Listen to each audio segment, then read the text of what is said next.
Hi guys, welcome back to the Daily Dreamer. Thanks so much for coming and hanging out with me today for a dream.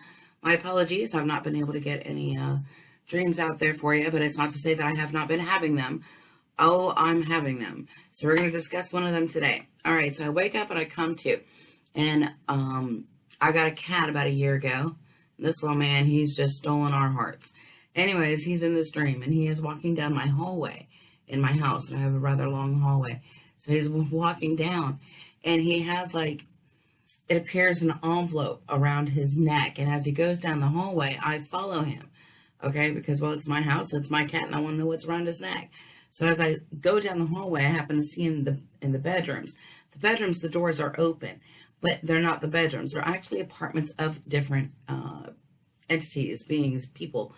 And I didn't want to go into the bedrooms because he would go and maybe go in one of the rooms, skip one, go in one. And I didn't want to go in there because I didn't feel like it was appropriate to go into someone else's apartment, if you will. Anyway, so he finally, I'm calling for him outside of one room, and he finally comes out, and I see that it's an invitation. So I grab this invitation, and now he goes into my room at the end of the hall. And as he goes into my room, I enter into the room, and it is not my room. What it was the walls were like a pulsating membrane, and it was brown, and it was just a really weird feeling. And I just happened to glance over, and of all people to be in my dreams, Barbara Bush is standing there. Okay, this evil, vile soul happens to be standing there, and she kind of gives me this wave, and I'm thinking, I'm baffled, I'm confused, but yet mesmerized. I'm thinking, well, it's only a dream. It's okay. My awakened self is okay, because I know when I'm in situations like this, I know I can navigate through them. Anyways, so I go over, and she has a chair. I sit down in this chair, and she puts her hand on my shoulder. I say nothing. Like, there's no thought here. Like, I'm literally just emptying my thoughts so that she does not, read my thoughts or whatever. And it's more like she wanted to show me how she can get people to do her thing, whatever she wanted. So she's just kind of giving these people that are walking around mindlessly some intent or some direction or whatever, and they're doing her bidding. As I'm watching these people just kind of go through, I glance at the wall behind, because you can't help but notice it, because it's like this pulsating membrane, and I'm focusing in, and as I focus in, I can see it's souls, it's actual souls, and it's like, okay, I don't know what I was doing here, but boy, was it enlightening, to say the least. As I'm focused on that, I catch a glimpse out of my awakened state mind, and I look over, and there is my cat, and I'm thinking, oh, great. It's time to go. I got to follow my little man. And so I had gotten up at that point. And then what happens then? I don't know. I was respect to consciousness, which was just, wow, what a dream. Yeah, I had to go sit and meditate on that. So what does that dream mean? I don't know. Let's go find out, shall we? All right, guys. So what came up for me on that dream? Well, I'll tell you, when I first sat down to meditate, what popped in my head was evil souls, all souls, when they come to earth, they are all allotted equal opportunities, but when we come to this world, we have karma from different past lives that follow us. These are different traumas that have plagued us, and they have to be resolved. Upon entering this world, we are actually cut off from the umbilical cord of knowledge and remembrance, but we are still attached with a silver cord that connects us to that spirit realm. This is the reason people are able to lucidly dream or astral travel. This is the reason people see ghosts and spirits and have psychic abilities. When that silver cord gets cut, that's when we physically die. But we're reborn into another realm, because remember, we are energy beings, so we never die. We just change form. But being in this physical realm, some of us get so caught up with the material world that sometimes we forget even why we exist. In this lifetime, we are given choices that we set up for ourselves in this type of experience that we want to try here in this physical state, so that we can further ourselves and our souls for the higher realms. Some in this process gravitate towards servitude and love, and some gravitate towards, selfishness and less compassion, which is actually what lowers the frequency and the vibe of that being. This lowers their conscious awareness. Currently, right now on Earth, the Earth is inhabited by several groups that, have different levels of conscious awareness, and you can see it everywhere. There are some with compassion and love who want to serve others, and those people, those are the selfish, the selfless, the harmless, the humble ones out there doing good. Then there are those who want to control others, who are very selfish, very harmful and greedy and very narcissistic. They're self-righteous, aren't they? I'm not sure that if you're seeing the shift in things currently, but right now we are in the midst of a very energetic shift, and we are seeing two worlds emerge, and they are very drastic. They are very opposite of each other. These lower conscious vibes, they're going to eventually, sooner than later, dissipate. Okay, they're going to take care of themselves. They're going to weed themselves out. And when that happens, they're not going to be able to reincarnate but here, because the energetic signature that they leave this realm with, there's not going to be enough energy to be able to come back with. See, the new Earth is going to be on a very higher vibrational realm, and they're not going to be able to catch up with their energies in a dimension that they have no idea at all is governed only by energies. So it's like in Earth years, for them to come back in a physical state, it's like kind of like 1,000 Earth years before they can actually come back and start from scratch again. The reason for that is because the ones that were selfish and very evil, they're going to be forced to get rid of their own selfishness and their own narcissism, and that's going to take a minute. And it's going to be done in very unpleasant ways. So be assured, they're going to get their karma. That's for sure. But they have to go through this before they're allowed to start from scratch again here.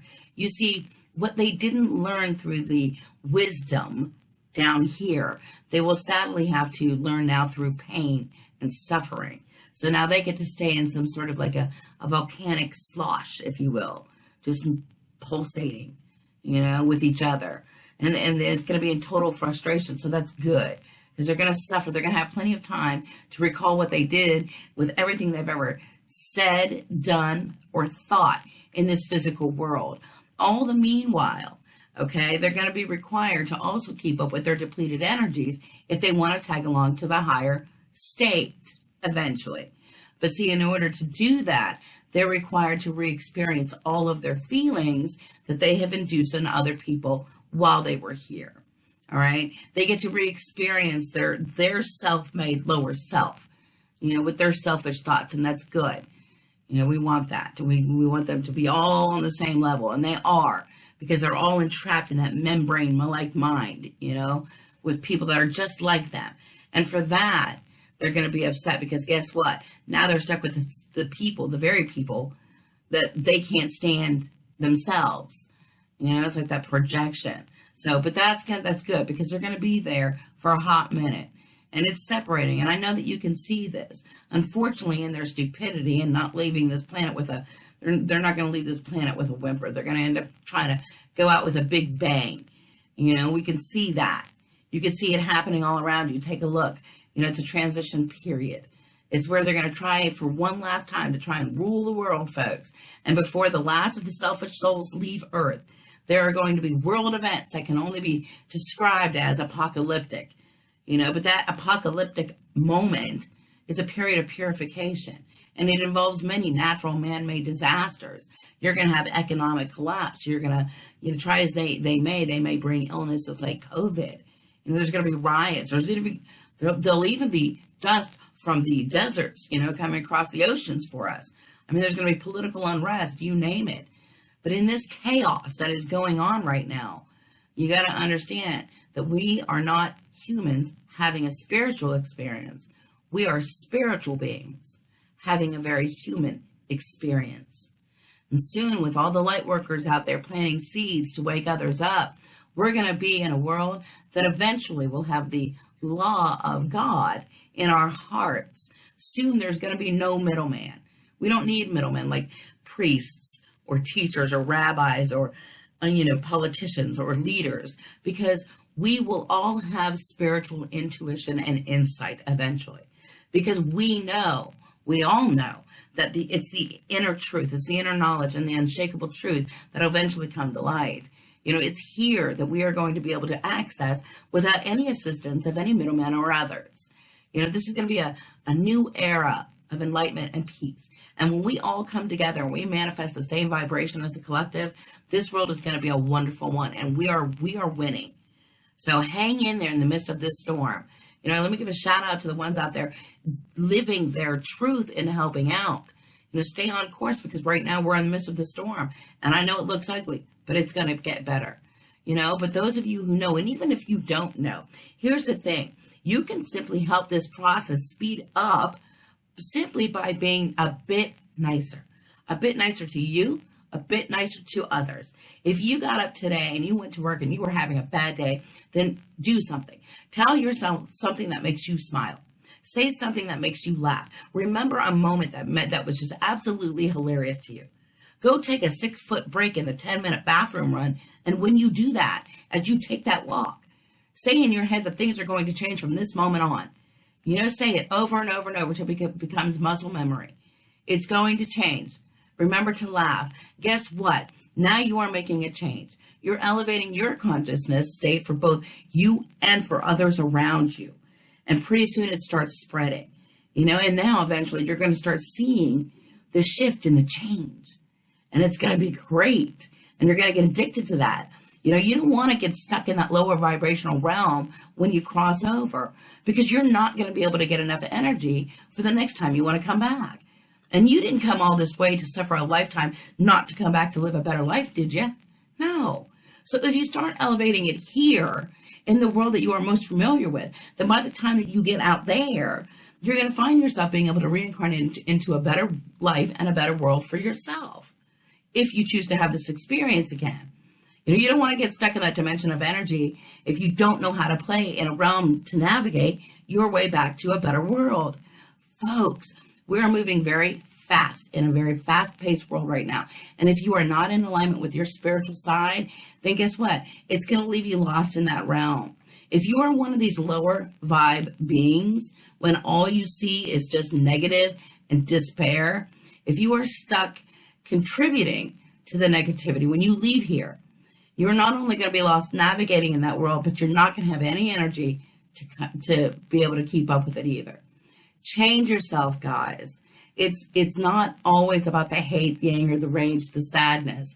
It's not always about waking up to the Groundhog Day of living the same thing over and over and over. Wake yourselves up. There is a better world for you, and it simply just requires your acceptance of the invitation. Guys, till next dream, thanks so much for joining me for the Daily Dreamer. Many blessings.